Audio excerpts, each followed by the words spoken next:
Here's your Fan-Tastic Friday video, 'cause I think that you're fantastic. Hi, it's me, Laurie Berkner. Welcome to another Fan-Tastic Friday video. I make these videos for you because you are fantastic. And today we have a fantastic craft to do together. I'm doing this because it's starting to get cold where I live on the East Coast. I'm in New York, and with the cold sometimes comes snow. So we're going to do a snowflake craft, and it has a little bit of a kind of a magical element to it. So I'm starting with a piece of paper. It's watercolor paper. If you have something like that, that's a great thing to use, but you could probably try it with whatever paper you have. I'm starting, but white. White is good to do for this. And I have a white crayon. So I'm going to take the crayon and I'm going to draw what I think is going to be a snowflake, but it'll be hard to tell because it's white on white. So I'm really not going to know exactly what it's going to look like until we're done. So I'm going to draw a snowflake by making a plus. And then I'm going to make an X also through the middle over the plus. And maybe my snowflake has a few little branches like this. And maybe there's another snowflake up here. A plus and an X. And over here, a plus and an X. I'm going to make a few of them around the paper. Go. Maybe one more here. Okay, so now it's time to get out my paintbrush, and I have a little blue watercolor. You might have these in a whole watercolor set. You can use blue, you can use all color, you can use any color you want. I thought blue would be fun just because it kind of feels like a cool, cold color. So I'm going to get my brush wet, and then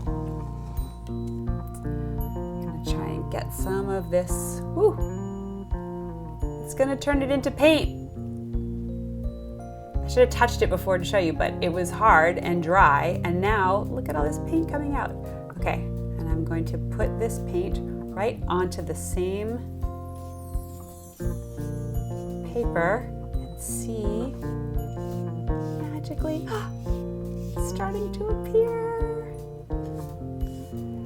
I'm going to try to cover the whole paper with this. Oh, look, there's one of my tiny ones. And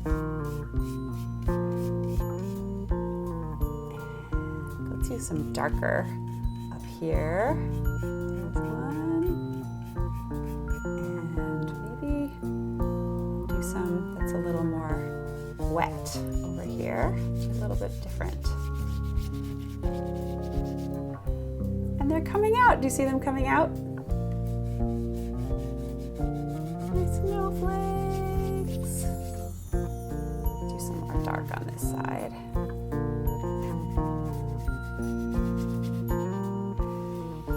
All right, we're going to cover the whole paper. Actually, maybe I'll even just kind of go up to the sides and might leave a little white on the sides for fun. And don't worry if your paper curls up. Mine's curling up a little bit. It'll flatten out once it dries, and if it's not totally flat when it does dry, you can actually just sort of bend it into shape and it'll be flat. I'm gonna put a little more, take some of this off on the sides. It's a little whiter. Let's see what we get. Okay, so this is going to need some time to dry. I do have some that we did already. Oh, wait, I forgot one of the most amazing parts. You see this salt? I'm going to take the salt and put it on my paper because when the salt dries, it'll make a little sparkly bloom on around the snowflake, so it'll look sort of crystally and snowflakey and sparkly, and it just has a really pretty effect. So when you put the salt on, you don't really need very much, so I'm going to just grind some into my hand. Actually, I think, oh, that worked out. Yeah, grind some in my hand. You could also grind it onto whatever surface you're using or to a little plate or something. And And just take a few, sprinkle them around, sprinkle, sprinkle, sprinkle. It's like it's snowing. Make it snow on your paper. It's snowing on your paper. And okay. Oh, that's going to be really pretty. All right, we're going to let that dry. And I'm going to show you some that we did before. So let's see, here's one.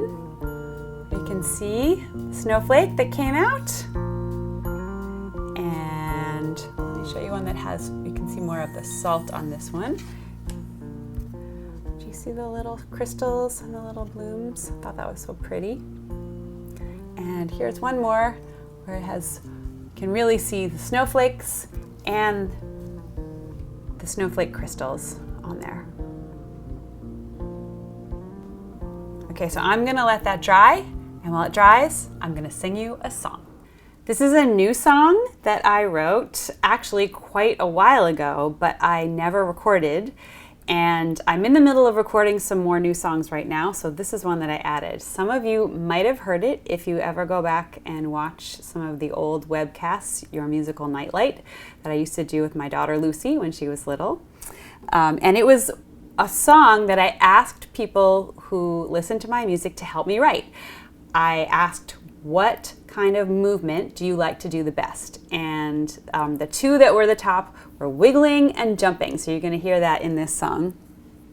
And I thought, because I was in the middle of recording it, that it would be fun to share it with you now, especially because it's called When It's Cold, and that is what it is here in New York where I live.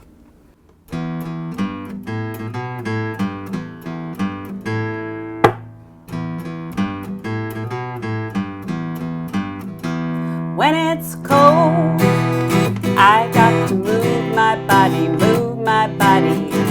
When it's cold, when it's cold, I've got to move my body, move my body. When it's cold, then I close my eyes and start to wiggle, wiggle as fast as I can. Wiggle with my arms, my legs, my hands, my feet, my sides, my head. I've got to wiggle, wiggle like a snake, wiggle like an eel. Now I really know how a little worm feels. Move, I've got to wiggle, 'cause when it's cold, I've got to move my body, move my body. When it's cold, when it's cold, cold, cold, I've got to move my body, move my body. When it's cold, then I close my eyes and start to jump, jump as fast as I can. Jump with my arms, my legs, my hands, my feet, my sides, my head. I've got to jump, jump like a rabbit, jump like a frog, jump into the river with my favorite log. Move, I've got to jump, 'cause when it's cold, I've got to move my body, move my body. When it's cold, when it's cold, cold, cold, I've got to move my body, move my body.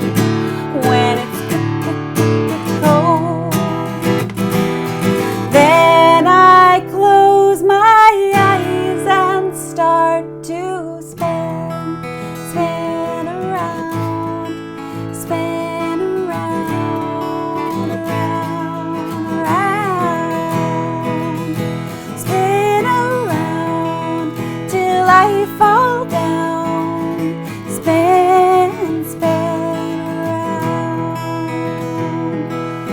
Ooh.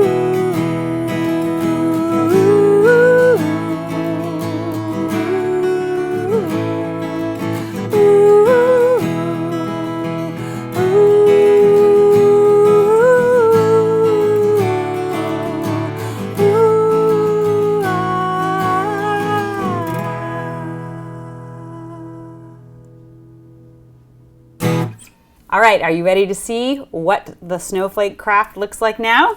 Let's check it out. Oh, it's mostly dry. It's a little bit wet still, so it might be a little curly. Oh yeah, it looks really pretty. So it looks like some of you can see the snowflake that I did in the middle that was big, and some of the ones on the sides. It looks like I might not have pressed as hard as I could have with the crayon, so some of this bottom part of the snowflake didn't come out quite as much. So that's a good thing to remember, that you want to make sure that you press hard enough and get a lot of crayon on there so that the magic happens when you paint it and it appears. Also, can you see the little crystals, the little salty crystals? They're kind of subtle, but they look really pretty and sparkly and snowflakey. All right, I hope you have fun making this at home, and let me know how it turns out. And I hope you have fun moving your body around because it's cold. Have a fantastic Friday. Bye.